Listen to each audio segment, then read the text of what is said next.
ఓం నమ శివాయ. అందరికీ నమస్కారం అండి. వృషభరాశి వారు ఈ 3 రోజులు అయితే చాలా జాగ్రత్తగా ఉండాలి. ఎందుకు అంటే ఈ వ్యక్తులు మీ యొక్క జీవితాన్ని అసలు నాశనం చేయాలని చూస్తున్నారు. అదేవిధంగా ఆ యొక్క ఇద్దరు వ్యక్తులు మీ ముందు చేతులు జోడించబోతున్నారు. అసలు ఆ ఇద్దరు వ్యక్తులు ఎవరు? అసలు ఆ ఇద్దరు వ్యక్తులు ఏం చేయబోతున్నారు? ఇటువంటి పూర్తి అంశాలన్నీ కూడా ఇప్పుడు ఈ వీడియోలో వివరంగా తెలుసుకుందాం. మా వీడియోని ఎక్కడా కూడా స్కిప్ చేయకుండా చివరి వరకు చూస్తేనే మీకు పూర్తిగా అర్థమవుతుంది. ఇక అంతకన్నా ముందుగా ఒక చిన్న రిక్వెస్ట్ ఫ్రెండ్స్, మొదటిగా మా యొక్క ఛానల్ని ఎవరైనా కొత్తగా ఈ యొక్క వృషభరాశి వారు చూస్తూ ఉన్నట్లయితే మా యొక్క ఛానల్ని సబ్స్క్రైబ్ చేసుకొని మాకు కొంచెం సపోర్ట్ చేయండి. ఇప్పుడు వృషభరాశి వారి యొక్క వ్యక్తిత్వాన్ని గురించి తెలుసుకుందాం. ముందుగా ఇక విషయంలోకి వస్తే కనుక వృషభరాశి అనేది రాశిచక్రంలోని 2వ రాశి. కృతికా నక్షత్రం 2, 3, 4 పాదాలు, రోహిణి నక్షత్రం 1, 2, 3, 4 పాదాలు, మృగశిర నక్షత్రం 1వ పాదంలో జన్మించిన వారు ఈ యొక్క వృషభరాశి పరిధిలోకి వస్తారు. ఈ యొక్క వృషభరాశి వారికి అధిపతి శుక్రుడు. ఈ విశ్వావసునామ సంవత్సరంలో ఈ యొక్క వృషభరాశి వారికి ఆదాయం 2, ఖర్చు 5, రాజయోగం 1, అవమానం 3గా ఈ యొక్క రాశి వారికి ఈ యొక్క విశ్వావసునామ సంవత్సరంలో కనబరుస్తుంది. ముఖ్యంగా ఈ యొక్క వృషభరాశి వారి గురించి మనం తెలుసుకోవాల్సినటువంటి విషయం ఏమిటి అంటే, ఈ యొక్క వృషభరాశి వ్యక్తులు ఎవరైతే ఉన్నారో ఈ యొక్క రాశి చక్రంలో ఏ అయితే 12 రాశులు ఉన్నాయో వీటి అన్నిటిలోకెల్లా ఈ యొక్క వృషభరాశి వ్యక్తులకు ఎంతో ఓర్పు, సహనం అనేది అధికంగా ఉంటుంది అనే చెప్పాలి. ఈ యొక్క వృషభరాశి వ్యక్తులకు ఓర్పు, సహనం అనేది ఏ విధంగా ఉంటుందో అదేవిధంగా ఈ యొక్క ఓర్పు, సహనాన్ని ఏ టైంలో అయితే ఈ యొక్క రాశి వారు కోల్పోతారో అటువంటి సమయంలో వీరికి వచ్చేటువంటి ఒక కోపం అనేది ఒక ప్రళయం అనే చెప్పుకోవచ్చు. ముఖ్యంగా ఈ యొక్క వృషభరాశి వారికి వీరిపైన వీరికే నమ్మకం అనేది ఉండదు అనే చెప్పాలి. అంటే వీరు ఎప్పుడూ కూడా అధికంగా పక్క వారిని నమ్ముతూ ఉంటారు. వీరిపైన వీరికి నమ్మకం అనేది ఉండదు. అందువలన వీరు కొన్ని సమస్యలను ఎదుర్కోవడం అనేది జరుగుతూ వస్తుంది. అదేవిధంగా వీరు ఏదైతే సాధించాలి అని అనుకుంటున్నారో అటువంటి వాటిలో వీరు అక్కడే ఆగిపోవడం అనేది కూడా జరుగుతుంది అనే చెప్పుకోవచ్చు. కానీ ఈ యొక్క వృషభరాశి వారికి ఇక ఈ యొక్క 3 రోజుల తర్వాత నుండి అంతా కూడా మీ యొక్క జీవితంలో మంచి జరగబోతుందనే చెప్పుకోవాలి. అంటే మీ యొక్క జీవితమే మారిపోబోతుందనే చెప్పుకోవాలి. మీ యొక్క జీవితంలో మంచి రోజులను చూడబోతున్నారనే చెప్పుకోవచ్చు. ఇక ఇప్పటి వరకు మీకు ఉన్నటువంటి సమస్యలు, కష్టాలు అన్నిటినీ కూడా తీరబోతున్నాయనే చెప్పుకోవాలి. కానీ ఇప్పటి వరకు కూడా అన్నిటినీ మీకున్నటువంటి చిన్న చిరునవ్వుతో, ఓర్పుతో, సహనంతో అన్నిటినీ కూడా ఎదుర్కొంటూ చక్కగా పరిష్కరించుకుంటూ వచ్చారు. అదేవిధంగా ఎన్నో రకాలమైనటువంటి తీవ్రమైనటువంటి ఇబ్బందులను ఎదుర్కొంటూ వస్తున్నప్పటికీ ఇక ఇప్పటి నుండి అయితే మీరు అనుకున్నటువంటి విజయాన్ని సాధించి ఇక చక్కగా ముందుకు సాగిపోబోతున్నారు అనే చెప్పాలి. ఈ ఒక్క విషయాన్ని అయితే మీరు అయితే ఖచ్చితంగా గుర్తుపెట్టుకోవాల్సి ఉంటుంది. ఇక ఈ యొక్క వృషభరాశి వారికి రాబోయేటువంటి 3 రోజుల తర్వాత వచ్చేటువంటి శుభవార్తలను కనుక మనం చూసినట్లయితే ఖచ్చితంగా మీరు అయితే మిఠాయిలే పంచుతారండి. అంతటి మంచి శుభవార్తలు అయితే మీరు వినబోతున్నారని మీరు దీన్ని గుర్తుపెట్టుకోండి. అలాగే ఈ యొక్క వృషభరాశి వారు ముఖ్యంగా చేయవలసింది దైవారాధన. అంటే ముఖ్యంగా దైవారాధన చేయాలి అనేటువంటి విషయం కూడా చాలా ముఖ్యమైనటువంటి విషయంగా చెప్పుకోవచ్చు అండి. అంటే మీరు నిత్యము కూడా దైవారాధన చేసుకుంటే ఆ యొక్క దైవం అనేది మీకు నిత్యము కూడా చక్కగా తోడుగా ఉంటుంది. మరీ ముఖ్యంగా చెప్పవలసినటువంటి విషయం ఏమిటంటే ఈ యొక్క వృషభరాశి వ్యక్తులు పక్క వారిని ఎంత గుడ్డిగా అయితే నమ్ముతారో మిమ్మల్ని మీరుగా కూడా అసలు ఆ విధంగా నమ్ముకునేటువంటి పరిస్థితి అనేది మీ యొక్క జీవితంలో నెలకొంటుంది అనే చెప్పాలి. అయితే ఇక ఇప్పటి నుండి మీరుగా అలవాటు చేసుకోవాల్సినటువంటి 2 ముఖ్యమైనటువంటి విషయాలు ఏమిటి అంటే కనుక, మొదటిగా మీరు దైవారాధన చేయడం, రెండవది మిమ్మల్ని మీరుగా మీరు నమ్ముకోవడం. ఎప్పటి నుండి అయితే మిమ్మల్ని మీరుగా నమ్ముకోవడం అనేది జరుగుతుందో అప్పటి నుండి మీ యొక్క జీవితంలో విజయాలను అనేవి చూడడం అనేది జరుగుతుంది. కాబట్టి ఈ యొక్క వృషభరాశి వ్యక్తులు ఎవరైతే ఉన్నారో ముందుగా మీ యొక్క జీవితంలో విజయాల్ని సాధించాలి అనుకుంటే మాత్రం ఖచ్చితంగా మీ యొక్క దైవారాధనతో పాటు ముందుగా మిమ్మల్ని మీరు నమ్ముకోవడం అనేది మొదలు పెట్టండి. ఎప్పుడు అయితే మన ఇంట్లో దీపారాధన నిత్య కూడా మొదలు పెడతామో మన ఇంట్లో ఉన్నటువంటి నెగిటివ్ ఎనర్జీ అంతా కూడా పోయి పాజిటివ్ వైబ్స్ అనేవి మొదలవటం అనేది జరుగుతుంది. దాని వలన ఇంట్లో ఎటువంటి గొడవలు లేకుండా ఇంట్లో ప్రశాంతకరమైనటువంటి వాతావరణం అనేది నెలకొంటుంది.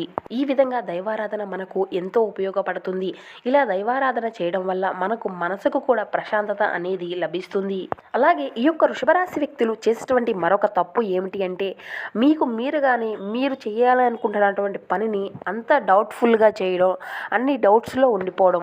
మీరు దైవారాధన చేసినప్పటికీ కూడా మీలో మీరే ఈ విధంగా సందేహపడుతూ డౌట్ఫుల్గా ఆ యొక్క పనిని నిర్వర్తిస్తూ ఉంటే, కాబట్టి ఈ విధమైనటువంటి ఆలోచనలతో మీరు మీ యొక్క పనులు మొదలు పెట్టడం వలనే మీకు ఈ విధంగా ఇన్ని ఇబ్బందులను అయితే గురి అవుతూ వస్తున్నారు. కాబట్టి ఇక నుండి అయితే మీరు దైవాన్ని అయితే ఖచ్చితంగా నమ్మడం అయితే మొదలు పెట్టాలి. ఇక అదేవిధంగా మిమ్మల్ని మీరు ఎక్కువగా నమ్ముకోవడం కూడా మొదలు పెట్టాలి. ఈ విధంగా చేయడం వల్ల మీ యొక్క జీవితంలో మీరు చేసేటువంటి ప్రతి పనిలో కూడా సక్సెస్గా అన్నిటినీ కూడా లీడ్ చేసుకుంటూ రాగలుగుతారు. ఇక అదేవిధంగా ఈ యొక్క వృషభ రాశి వ్యక్తులు ఎవరైతే ఉన్నారో మీకు సంబంధించినటువంటి ప్రతి విషయాన్ని కూడా కేవలం మీ యొక్క తల్లిదండ్రుల వద్దను మాత్రమే మీరు మీ యొక్క పర్సనల్ విషయాలను కూడా షేర్ చేసుకోవాల్సి ఉంటుంది. మీరు వేరే వారితో అసలు ఏది కూడా డిస్కస్ చేయకండి. ఎందుకంటే మీరు చేసేటువంటి ప్రతి పనిని కూడా ముందుగానే వేరే వారి దగ్గర డిస్కస్ చేయడం వలన మీకు మీరుగా మీరు చేసేటువంటి పనుల్లో ఆ యొక్క ఆటంకాలు అనేవి ఎదురవుతూ ఉంటాయి.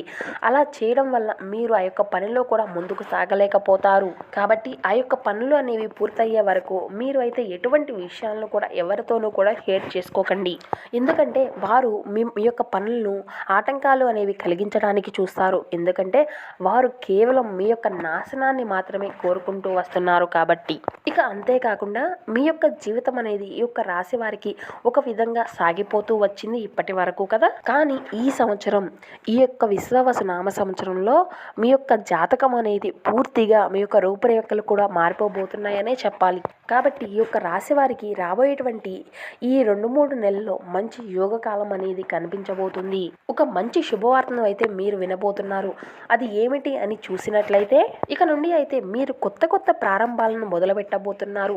ఆ యొక్క ప్రారంభాలు ఏంటి అని చూసినట్లయితే మీరు ఏదైతే చేయాలి, ముందుకు సాగాలి అని అనుకుంటూ వస్తున్నారో, అనుకున్నట్టు స్నానానికి వెళ్ళాలి, అనుకున్నటువంటి గమ్యాన్ని మనం చేరుకోవాలి, మీరు ఏ విధమైనటువంటి పనులను అయితే పూర్తి చేసుకొని మంచి స్థాయిలో నిలవాలి అని అనుకుంటున్నారో అటువంటి వాటిలో మీకు అయితే ఒక మంచి ఆర్థికపరమైనటువంటి లాభాలు అనేవి మీకు చేకూరబోతున్నాయి. ఒక మంచి లీడింగ్ లైఫ్ని అయితే మీరు లీడ్ చేయబోతున్నారనే చెప్పాలి. వస్తువులు కొనుగోళ్లు, నూతన ప్రారంభాలు ఇటువంటి వాటి కోసం అయితే మీరు చాలా కాలంగా ఎదురు చూస్తూ వచ్చారు. అయితే వాటిలో అయితే మీకు ఈ యొక్క సమయంలో మీరు కన్నటువంటి కళలను అన్నీ కూడా నెరవేరబోతున్నాయి అనే చెప్పాలి.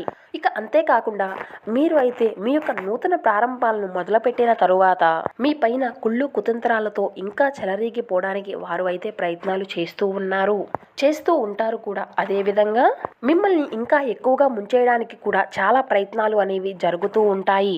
కానీ మీరు ఏమాత్రమూ కూడా పక్కవారి మాటలకు దడిసినట్లయితే మీ యొక్క జీవితంలో మీకు కోలుకోలేనటువంటి దెబ్బ అయితే జరుగుతుంది. కాబట్టి మీరు ఎదుటి వారి యొక్క మాటలను అసలు పట్టించుకోకుండా మీ యొక్క పని ఏంటో మీరే నివర్తించుకుంటూ మీరు ముందుకు సాగండి. అలాగే మీరు ఎప్పుడైతే మీ యొక్క ధైర్యాన్ని మీరు నమ్ముకొని ఎదుటివారికి ఎటువంటి విషయాలు చెప్పకుండా మీ యొక్క పనిని మీరు కర్తవ్యంగా నిర్వర్తించుకుంటూ పోతూ ఆ యొక్క దైవారాధన చేసుకుంటూ వెళ్తారో అప్పుడే తప్పకుండా అయితే మీరు ఒక మంచి విజయాన్ని అయితే చూడగలుగుతారు. కాబట్టి ఇక మీకు అన్నీ కూడా మంచి రోజులు మొదలయ్యాయి అనే చెప్పాలి. మీకు అన్నీ కూడా మంచి రోజులే మొదలవబోతున్నాయి. ఈ 3 రోజులు అయితే మీరు ఊహించని విధంగా మార్పులు అనేవి ఉంటాయండి.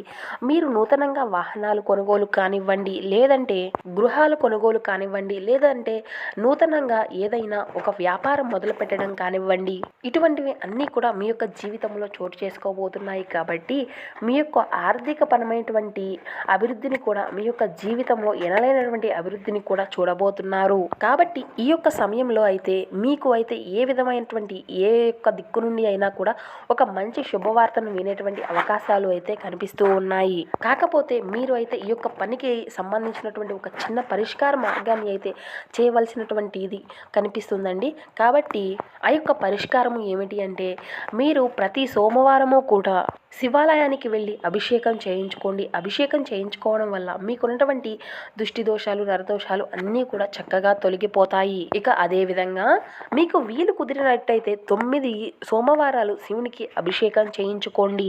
లేదు అంత సమయం లేదు మాకు కుదరు అనుకునేటటువంటి వారు ఎవరైనా గ్రహ దోషాలతో బాధపడుతూ ఉన్నట్లయితే 9 శనివారాలు గ్రహాల చుట్టూ కూడా మీరు ప్రదక్షిణాలు చేస్తున్నట్లయితే చేస్తూ ఉంటే కనుక మీకున్నటువంటి గ్రహ దోషాలు అన్నీ కూడా మీకున్నటువంటి సమస్యలు కూడా అంతా తగ్గిపోయి మీ ఇంట్లో ఒక ఆహ్లాదకరమైనటువంటి వాతావరణం అనేది నెలకొంటుంది. ఇక అదేవిధంగా మీ ఇంటి ముందు అయితే ఒక గుమ్మడికాయను కట్టుకోండి. దీనివల్ల మీకు అంతా కూడా మంచే జరుగుతుంది. మీకున్నటువంటి దోషాలు, మీ యొక్క ఇల్లు పరంగా ఉన్నటువంటి దోషాలు కూడా కొంత మేర తగ్గడం అనేది జరుగుతుంది. ఇటువంటివన్నీ కూడా మీ నుండి దూరం అయిపోయి మీకు అనుకున్నటువంటి వాటిలో చక్కగా విజయాలను అయితే పొందుకోగలుగుతారు. ఇకపోతే ఇద్దరు వ్యక్తులు మీ ముందుకు వచ్చి చేతులు జోడించబోతున్నారు. వారి వల్ల మీకు ఎటువంటి ఆటంకాలు ఉండవు. మీరు అయితే మీ యొక్క భవిష్యత్తులో ఒక మంచి సమయం అనేది రాబోతుంది అనే చెప్పాలి. ఆ యొక్క ఇద్దరు వ్యక్తులు ఎవరా అని అనుకుంటున్నారా? ఇప్పటి వరకు మీ యొక్క జీవితాన్ని ఎవరైతే అవహేళన చేస్తూ మిమ్మల్ని అవమానాలకు గురి చేస్తూ వచ్చారో అటువంటి వ్యక్తులే ఇప్పుడు మీ వద్దకు వచ్చి మీ ముందు మోకాళ్ళపై కూర్చొని మీ ముందు చేతులు జోడించబోతున్నారు. కానీ ఇక్కడే మీరు అయితే చాలా అంటే చాలా జాగ్రత్త పడవలసి ఉంటుంది. మీరు అయితే ఆ యొక్క ఇద్దరు మనుషుల నుండి అయితే చాలా అంటే చాలా దూరంగా వెళ్ళాలి. ఆ ఇద్దరు వ్యక్తుల్ని మీ యొక్క జీవితం నుండి చాలా అంటే చాలా దూరంగా పెట్టేయాలండి. వారు మీ ముందు వచ్చి ఎంత క్షమాపణ అడిగినప్పటికీ ఆ ఇద్దరు వ్యక్తుల్ని మీ యొక్క జీవితంలోనికి అస్సలు రానివ్వకండి, అసలు రానివ్వకూడదు. కానీ ఒక చిన్న మాట, వాళ్ళు మనకు హెల్ప్ చేయలేదు కదా అని చెప్పేసి వారికి హెల్ప్ చేయకుండా ఉండకండి. వాళ్ళకి హెల్ప్ చేయండి, కానీ వాళ్ళని మాత్రం మీ దగ్గరికి అసలు చేరనివ్వకండి. కానీ వాళ్ళు అడగకుండా అయితే మీరు అసలు హెల్ప్ చేయకండి. వాళ్ళు అడగకుండా మాత్రం మీరు హెల్ప్ చేస్తే మాత్రం మనం వారి ముందు తక్కువైపోతాం, తేలికైపోతాం. మనల్ని ఒకళ్ళు అడగకుండా హెల్ప్ చేశాము అంటే మాత్రం వారికి మన యొక్క విలువ అనేది ఎప్పటికీ కూడా తెలియదు. వాళ్ళు 1కి 4 సార్లు అడిగినాక మాత్రమే మన డబ్బు, మన సొంత డబ్బు అనకాకుండా మనం కూడా ఒక విధంగా తీసుకొని వారికి హెల్ప్ చేసే విధంగా అన్నట్లుగా క్రియేట్ చేసి మాత్రమే ఇవ్వాలి. మనదే అని చెప్పాము అంటే మాత్రం అసలు అది మనకు ఇక తిరిగి రాదు అన్నమాట. అయితే అసలు ఆ యొక్క ఇద్దరు వ్యక్తులు ఎవరు? అసలు ఏ విధమైనటువంటి మార్పు మీ యొక్క జీవితంలో వారి వల్ల వచ్చింది? అసలు ఆ యొక్క ఇద్దరు వ్యక్తుల వల్ల మనం ఏ విధమైనటువంటి కోల్పోయాము? ఇటువంటి పూర్తి అంశాలన్నీ కూడా మీకు మీరుగానే ఒక్కసారి ఆలోచించుకోండి. ఇక అదేవిధంగా రాబోయేటువంటి 3 రోజులు మీ యొక్క జీవితంలో ఏ విధమైన మార్పులు జరుగుతాయి, ఏ రంగాల్లో మీకు బాగా కలిసిబాటు వస్తుంది, ఇటువంటి పూర్తి అంశాలన్నీ కూడా ఇప్పుడు ఈ వీడియో ద్వారా మీకు వివరంగా అర్థమయ్యాయి అని అనుకుంటున్నామండి. సో మా వీడియో మీకు నచ్చితే ఒక చిన్న లైక్ చేసి మమ్మల్ని సపోర్ట్ చేయడం మాత్రం అసలు మర్చిపోకండి. Thank you for watching.